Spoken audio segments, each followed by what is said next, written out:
Good morning students.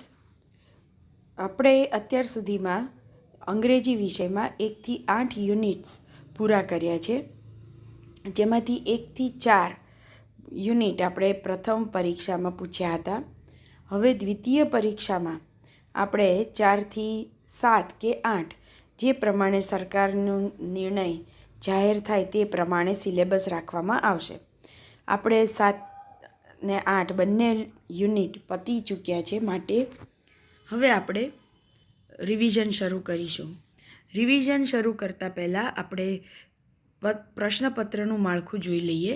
આમ તો દ્વિતીય પરીક્ષાનું માળખું પ્રથમ પરીક્ષા જેવું જ છે. અહીંયા પેપર સ્ટાઇલ આપેલી છે, જેમાં સેક્શન એમાં ટ્રુ ફોલ્સ પૂછાશે, મીનિંગ્સ પૂછાશે, લેંગ્વેજ ફંક્શન્સ, રિસ્પોન્સીસ પૂછાશે અને ફ્રેમ ક્વેશ્ચન. ત્યારબાદ સેક્શન બીમાં પાઠના પ્રશ્નોના જવાબ, ફ્લેમિંગોના પ્રશ્નોના જવાબ, બહારનો કોઈ ફ્લેમિંગોનો પેરેગ્રાફ હશે જેમાંથી સમરી કરવાની હશે, ન્યૂઝ ક્લિપિંગ અને એના પરથી આ પ્રશ્નોના જવાબ એટલે કે કોમ્પ્રિહેન્શન, પોએમ જે આવે છે પોએમનો સ્ટેન્ઝા આપ્યો હશે એના પરથી પ્રશ્નોના જવાબ લખવાના આવશે. ત્યારબાદ ડુ એઝ ડાયરેક્ટેડમાં ચેન્જ ધ ટેક્સ્ટ આવશે અને આપણે આ બધી પ્રેક્ટિસ હવે ક્રમશઃ શરૂ કરીશું. ત્યારબાદ છે સેક્શન ડીમાં direct indirect, combine the sentences એટલે કે સિન્થેસિસ અને એડિટિંગ. સેક્શન ઈમાં ઇન્ફોર્મેશન ટ્રાન્સફર, સ્પીચ રાઇટિંગ અને ઈમેલ રાઇટિંગ. અત્યારે સરકારની કોઈ આગળની સૂચના હજુ આવી નથી, ત્યાં સુધી આપણે સેકન્ડ ટર્મની જે પેપર સ્ટાઇલ અત્યાર સુધી અસ્તિત્વમાં છે એના આધારે જ આપણે કામ કરીશું. હવે જોઈએ, અહીં તમને નમૂનાનું પ્રશ્નપત્ર આપ્યું છે, જે તમે સ્ક્રીન પર સ્ટોપ કરીને પોઝ કરીને પણ જોઈ શકો છો.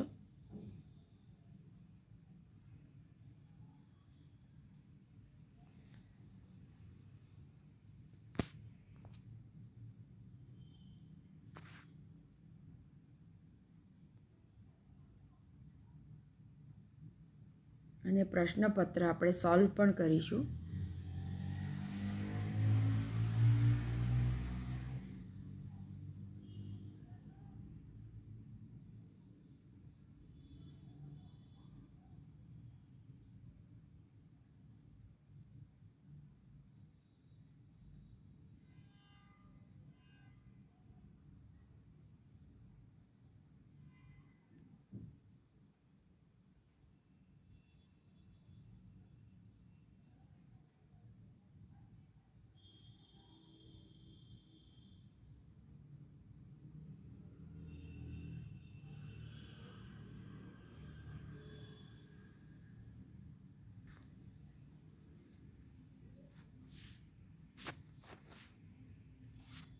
ત્યારબાદ આપણે સૌથી પહેલાં તો શરૂઆત કરીશું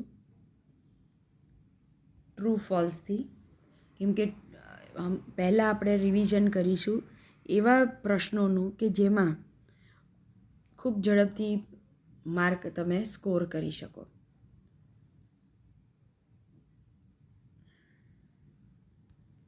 અહીંયા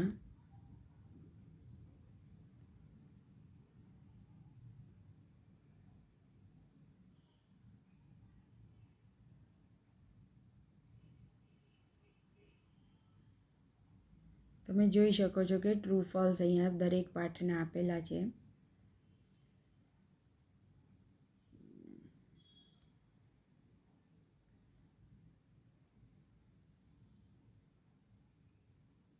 ઓકે, અહીંથી આપણે પ્રેક્ટિસ શરૂ કરીએ. જેમ કે એક્ઝામમાં તમને 2 માર્કના ટ્રુ ફોલ્સ પૂછાય છે, આપણે 96 નંબર પરથી શરૂ કરીએ. Chipko movement was started to plant more trees. તો તમે અહીંયા લખી શકો કે આ ફોલ્સ છે, કેમ કે નવા ઝાડ વાવવા માટે એ મૂવમેન્ટ નહોતી, પણ વાવેલા ઝાડને કપાતા બચાવવા માટેની મૂવમેન્ટ હતી. અત્યારે જે પ્રશ્નોના જવાબ અહીંયા ડિસ્કસ થાય એ તમારે નોટબુકમાં લખવાના છે. એટલે ટ્રુ ફોલ્સ પણ તમારે અહીંથી જેમ જેમ સોલ્વ આપણે કરતા જઈએ એમ તમારે લખતા જવાના છે. Alibhai wondered to identify the forest people. Forest પીપલને શોધવા માટે, ઓળખવા માટે અલીભાઈ ફરતા હતા. એ પણ ફોલ્સ છે વાક્ય. ધ મધર ઇઝ કામ and serene when she is with her cubs.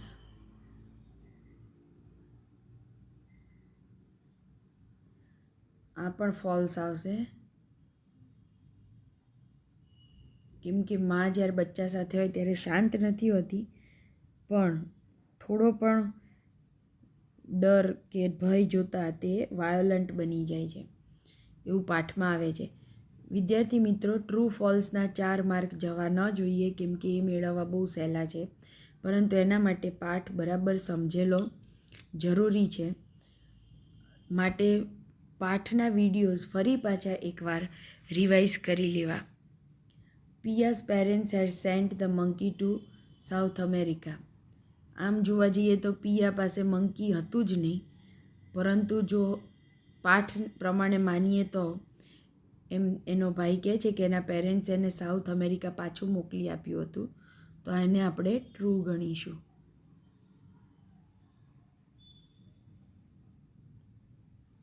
Test of food is largely due to its smell. સ્મેલના કારણે આપણને જમવાનો અહીંયા ટેસ્ટ ન હોય, ટેસ્ટ હોય. સ્પેલિંગ મિસ્ટેક છે. ટેસ્ટ એટલે સ્વાદ. મોટા ભાગે આપણને જમવાનો સ્વાદ તેની સ્મેલના કારણે આવે છે, જે વાત સાચી છે, માટે અહીંયા આવશે true. AutoFab is a set of technologies that automate the process of building 30-dimensional solid objects. હવે 30 તો હોય જ નહીં, 3 ડાયમેન્શનલ હોઈ શકે, માટે આ ફોલ્સ આવશે. હવે 26મા પેજ પર જઈએ.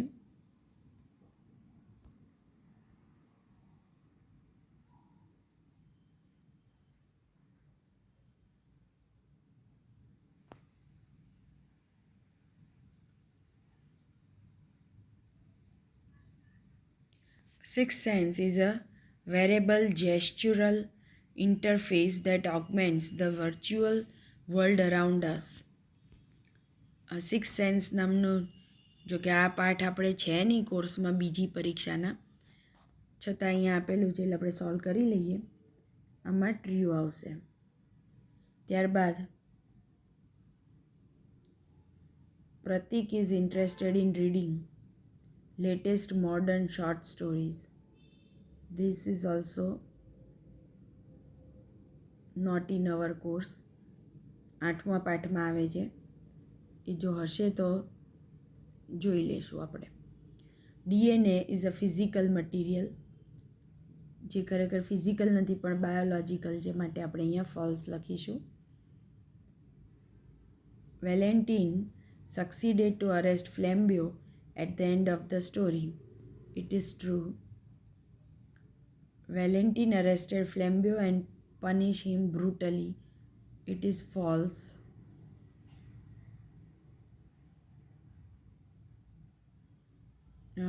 Alibhai was not only a traveler but also a nature lover. It is true.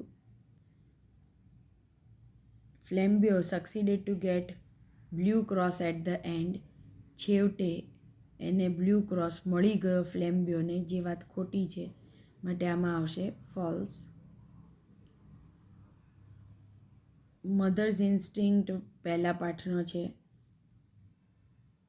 અને વીક નથી હોતી, સ્ટ્રોંગ હોય છે, માટે આ ફોલ્સ આવશે.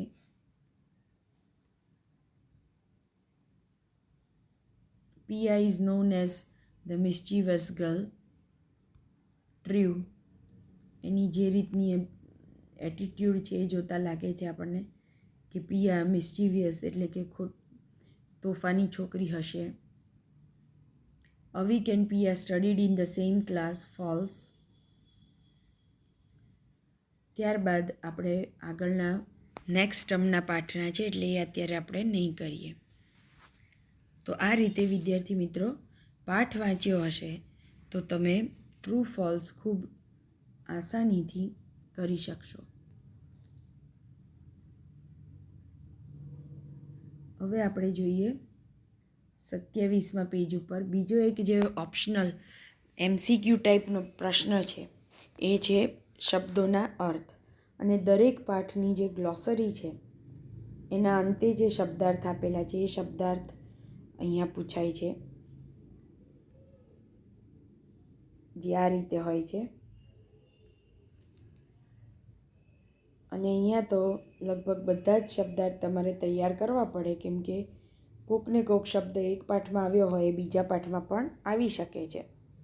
જેમ કે એક્સપ્લોર શબ્દ છે તો એ બીજા પણ કોઈ પાઠમાં હોય જ શકે છે. એક્સપ્લોર મીન્સ સર્ચ, શોધ કરવી, સંશોધન કરવું. Vanish means disappear. સ્કેરસિટી એટલે અછત, શોર્ટેજ. ઓસમ મીન્સ અમેઝિંગ. આ તો હમણાં જ પૂછાયું પણ હતું આપણે યુનિટ ટેસ્ટમાં. ત્યારબાદ સસ્પેક્ટ, ડાઉટ. કલ્પ્રિટ એટલે ક્રિમિનલ. એન્શિયન્ટ એટલે વેરી ઓલ્ડ, બહુ જ પૌરાણિક. Immune means unaffected. Fragrant, odour. Odour એટલે સુગંધ, ફ્રેગ્રન્ટ એટલે પણ સુગંધ. Consequences, result. Accumulate, gather. આ રીતે તમારે શબ્દાર્થ આગળ સિલેક્ટ કરીને એના જવાબ લખવાના છે. માટે હું અહીંયા થોડી વાર માટે પોઝ કરું છું. તમે પણ પોઝ કરીને શબ્દાર્થ લખી લેજો.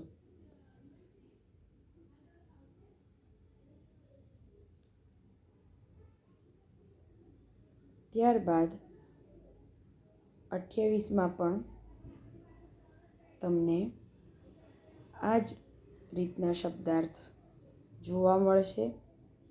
વળી આ નેટ ઉપર અવેલેબલ એક એવી વર્કબુક છે કે જેમાં જવાબો આપી દીધા નથી, અને એના કારણે વિદ્યાર્થીએ ફરજિયાત બધા જ જવાબો પોતાની જાતે લખવા પડે છે.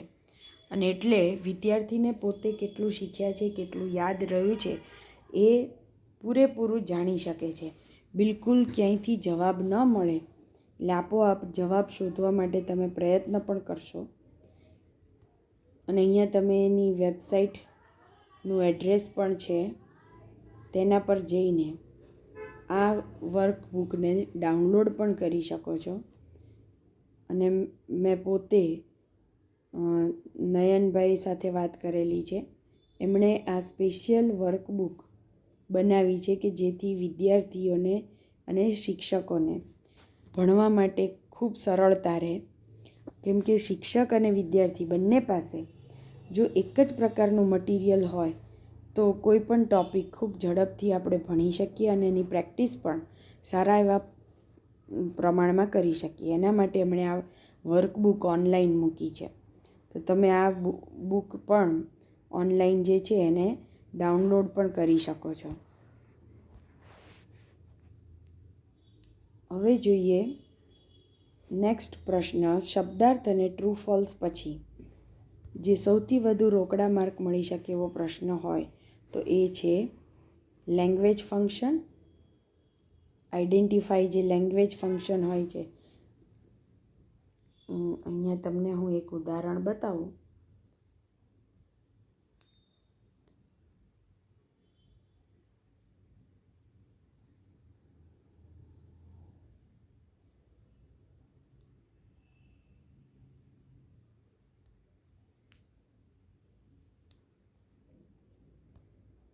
અહીંયા થોડું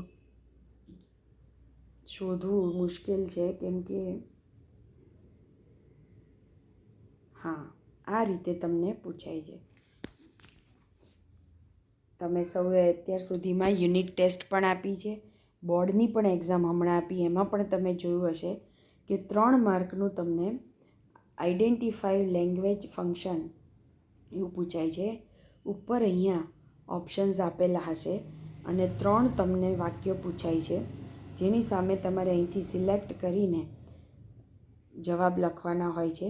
સાયન્સ અને કોમર્સમાં આ પ્રશ્ન આ જ રીતે સરખી રીતે સમાન પ્રકારે પૂછાય છે. અત્યાર સુધી તો પેપર સ્ટાઇલ આ જ છે, એટલે આપણે એ જ પ્રમાણે કામ કરીશું.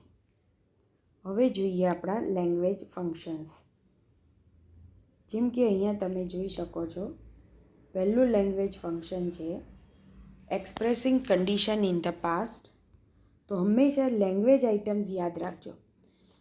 તમારે એટલું જ યાદ રાખવાનું, જે પણ વાક્યમાં ઇફ અથવા હેડ, ઇફ હેડ અથવા એકલું હેડ, અને એક અહીંયા રહી ગયું છે અનલેસ,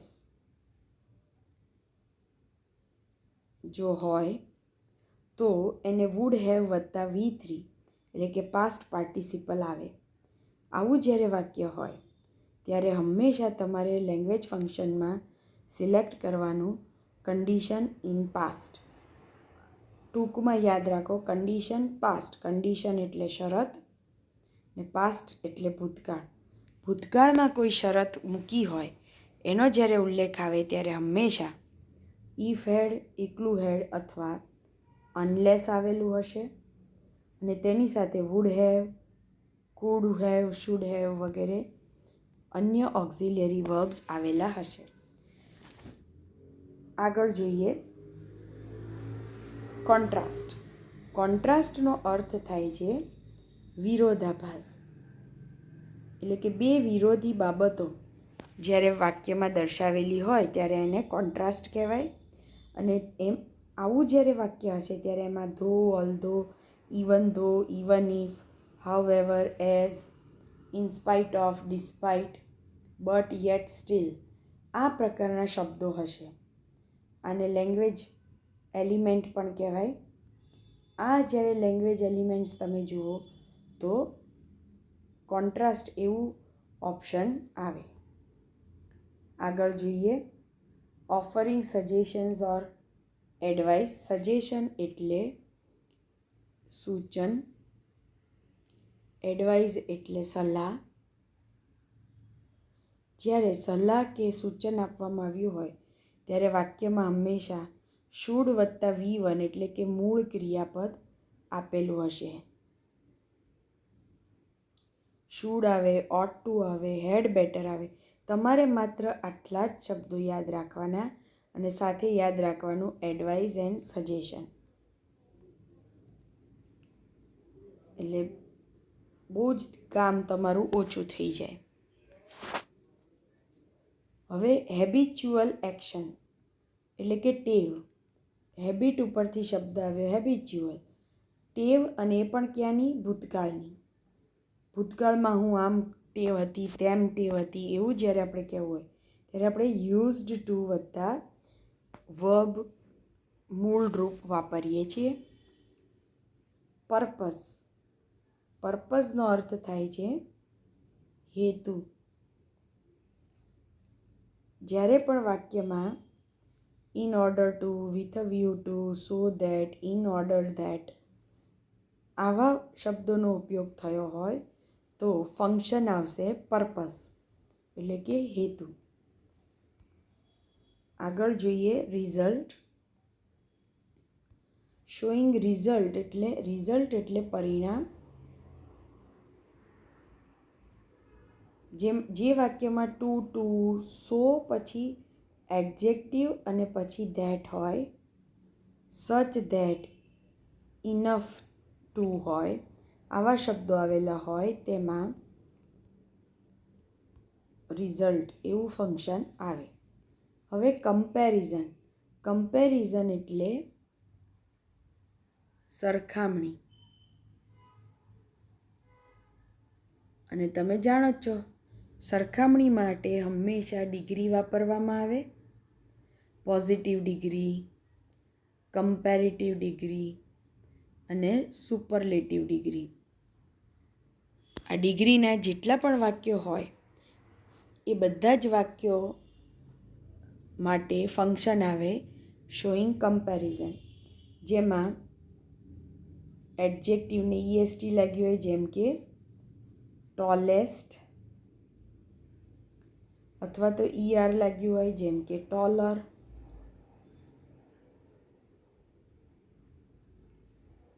એટલે ધેન આવે, EST આવે, એની અધર આવે, નો અધર આવે, સો આવે, અથવા એઝ આવે, જેમ કે અહીં આપેલું છે. વેરી ફ્યુ આવે, વન ઓફ ધ બેસ્ટ કે EST લાગેલું હોય. આમ ડિગ્રીના કોઈ પણ વાક્ય હોય એટલે ફંક્શન આવે કમ્પેરિઝન. નેક્સ્ટ જોઈએ આપણે એક્સપ્રેસિંગ ઓલ્ટરનેટિવ ચોઇસ.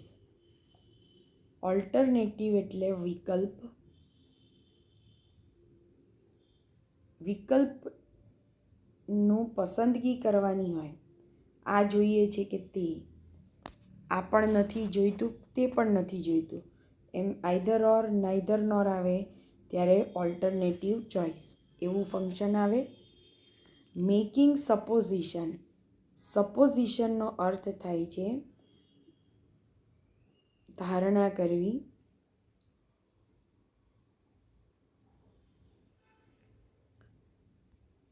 જ્યારે વાક્યમાં એઝ ઇફ સાથે વેર આવેલું હોય ત્યારે સપોઝિશન એવું ફંક્શન આવે. વળી એકલું એઝ અને લાઈક હોય તો મેનર ઓફ એક્શન આવે. એક્સપ્રેસિંગ ચોઇસ અથવા તો પ્રેફરન્સીસ. પ્રેફરન્સીસનો અર્થ થાય છે પ્રિફર કરવું, પસંદ કરવું. તો જ્યારે પસંદગી દર્શાવવાની હોય ત્યારે વુડ રાધર. હવે અહીંયા ખાસ ધ્યાન રાખજો આ બે બાબતોમાં. એક્સપ્રેસિંગ ઓલ્ટરનેટિવ ચોઇસ એટલે આઈધર ઓર આવશે અથવા નાઈધર નોર. પણ એકલું એક્સપ્રેસિંગ ચોઇસ હશે તો વુડ રાધર આવશે. હવે આપણે પ્રેક્ટિસ કરીએ. અચ્છા, હજુ પણ થોડા આ પેજ પર ફંક્શન્સ બતાવેલા છે, જોઈ લઈએ. Expressing reason. જ્યારે વાક્યમાં owing to, due to, because of, on account of, because, વાયનો ઉપયોગ થયો હોય તો આ બધા કારણ દર્શાવતા શબ્દો છે. ઓઈંગ ટુનો અર્થ થાય છે ના કારણે. Due to, because of, on account of બધાનો અર્થ થાય છે ના કારણે. તો કારણ જ્યારે દર્શાવવામાં આવ્યું હોય ત્યારે ફંક્શન આવે expressing choice. Talking about people, place, thing in relation to something. કોઈ બે વસ્તુ, વ્યક્તિ કે વસ્તુ અને વ્યક્તિ વચ્ચેનો સંબંધ દર્શાવવાનો હોય ત્યારે સચ એઝ, સેમ એઝ નો ઉપયોગ થાય છે. તો જ્યારે વાક્યમાં સચ એઝ, સેમ એઝ જુઓ એટલે ઓપ્શન સિલેક્ટ કરવાનું talking about people, place in relation. Showing exclamation.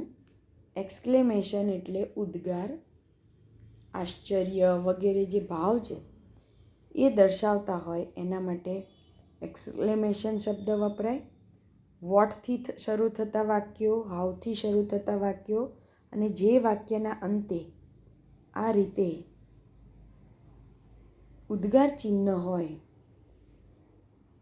ચિહ્ન હોય એટલે એક્સક્લેમેશન શબ્દ એ ફંક્શન વાપરવું. વળી હે, હુર્રે, વાવ જેવા શબ્દો આપેલા હોય વાક્યમાં તો એ એક્સક્લેમેશન કહેવાય. ત્યારબાદ છે કન્ડિશન ઇન ધ પ્રેઝન્ટ. આગળ આપણે જોયું કન્ડિશન ઇન ધ પાસ્ટ, ભૂતકાળની કોઈ આદત માટે, શરત માટે. અહીંયા કન્ડિશન એટલે શરત, પ્રેઝન્ટ એટલે વર્તમાન. તો વર્તમાનની શરત માટે આવે ઇફ અને વિલ શેલ, અનલેસ અને વિલ શેલ.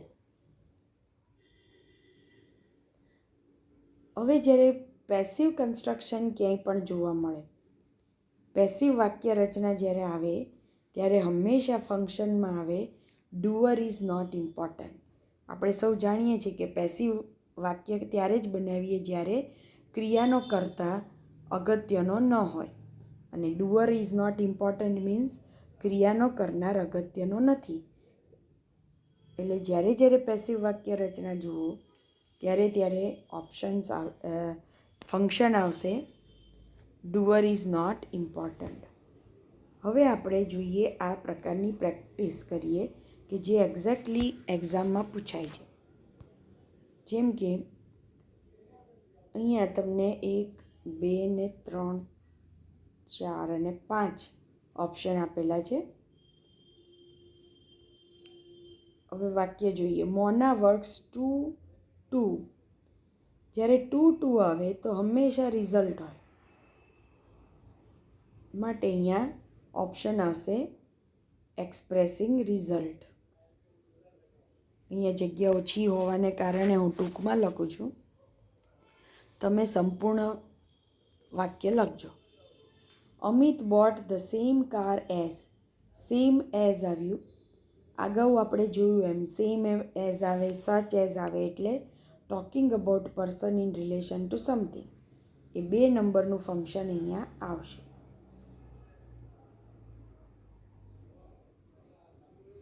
ત્યારબાદ રાધી વુડ રાધર ગો.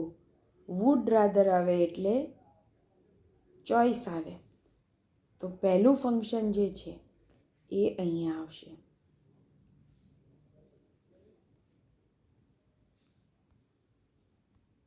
આગળ જોઈએ.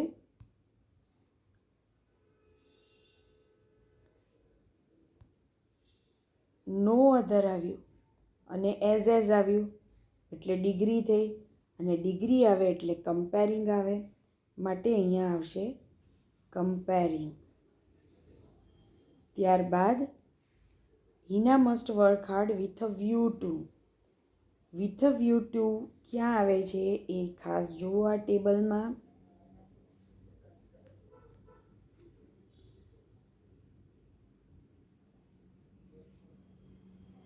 આ ટેબલ પણ કઈ રીતે વાપરવું એ જુઓ. ચલો, વિથ અ વ્યૂ ટુ આપણને મળી ગયું. શેમાં આવે છે? પર્પઝમાં. માટે આપણે અહીંયા મૂકીશું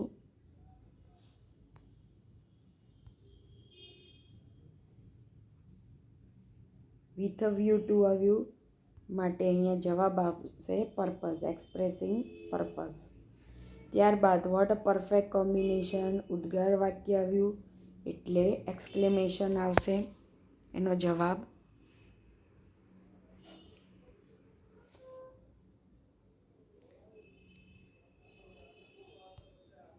આગળ જોઈએ. ત્રીજો સેટ આ રીતે આપ્યો છે, જે તમે જાતે કરી શકો છો. Hint words because, as if, to. તો જવાબ શું આવશે? બીકોઝ આવ્યું માટે રીઝન, શોઈંગ રીઝન. ત્યારબાદ એઝ ઇફ શેમાં વપરાય છે? મેકિંગ સપોઝિશન, માટે અહીંયા આવશે સપોઝિશન. ટુ આવે રિઝલ્ટમાં, માટે અહીંયા આવશે રિઝલ્ટ.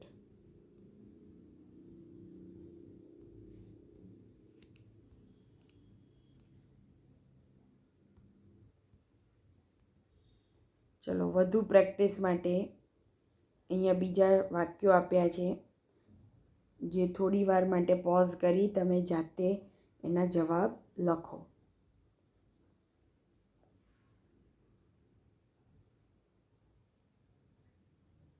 ત્યારબાદ સેલ્ફ પ્રેક્ટિસ માટે એટલે કે સીધું હવે તમારે ઓળખીને કોઈ ઓપ્શન વગર બધા જ ફંક્શન ઓળખવાના છે.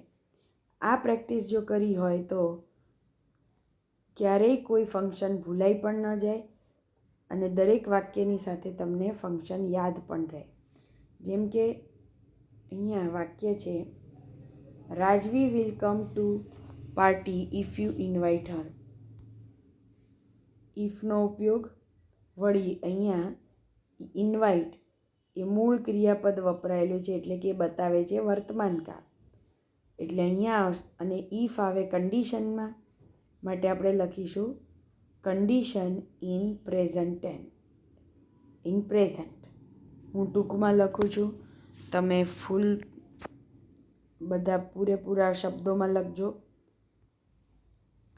પછી you will not get good marks unless you work hard. Unless આવ્યું, આ જ્યાં સુધી હાર્ડવર્ક નહીં કરે ત્યાં સુધી સારા માર્ક નહીં આવે. મીન્સ કે અહીંયા શરત મૂકી છે સારું કામ કરો તો માર્ક આવશે. શરત હોય એટલે કન્ડિશન, વળી વર્તમાનકાળ છે કેમ કે વર્ક મૂળ રૂપ આવ્યું છે માટે અહીંયા પ્રેઝન્ટ ટેન્સ આવશે. તો આ રીતે મોટા ભાગે અહીંયા શરૂઆતમાં તો મેં આ જ એક્સરસાઇઝ તમને આગળ પણ જ્યારે ઇફ કન્ડિશન શીખવાડ્યું છે ત્યારે પણ આ એક્સરસાઇઝ મોકલી હતી. એ વખતે મેં એક્સરસાઇઝ જાતે સોલ્વ કરવા માટે મોકલી હતી. અત્યારે આપણે આ એક્સરસાઇઝ ઓનલાઈન સોલ્વ કરી રહ્યા છીએ. ત્યારબાદ જુઓ, અહીં સુધી તો બધા જ condition in past and present જ આપેલું છે. 13મા વાક્યથી ફંક્શન બદલાય છે. અહીંયા one of the fastest EST લાગ્યું છે. આપણે સૌ જાણીએ છીએ કે EST સુપરલેટિવ ડિગ્રીમાં લાગે અને ડિગ્રી હોય એટલે કમ્પેરિઝન કહેવાય. માટે અહીંયા જવાબ આવશે comparison. Very few, faster, cleverer than, more you read, more marks you will get, higher, lighter, fatter, hotter, older, weaker. આ બધા કમ્પેરેટિવ ડિગ્રીના રૂપ છે અને અહીંયા ડિગ્રી આવે એટલે કમ્પેરિઝન જ ફંક્શન આવે.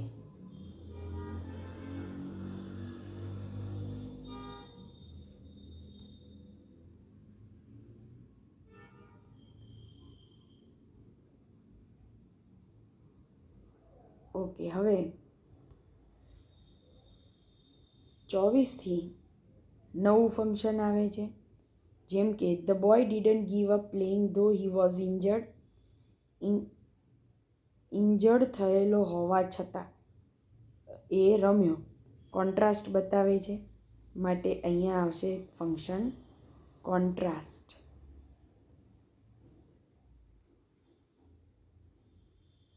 હાઉએવર આવે, ધો આવે, ઓલ્ધો આવે, એઝ આવે, ઇન સ્પાઇટ ઓફ આવે ત્યારે હંમેશા કોન્ટ્રાસ્ટ હોય.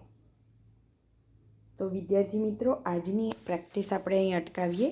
વધુ પ્રેક્ટિસ નેક્સ્ટ ટાઈમ કરીશું. અસ્તુ.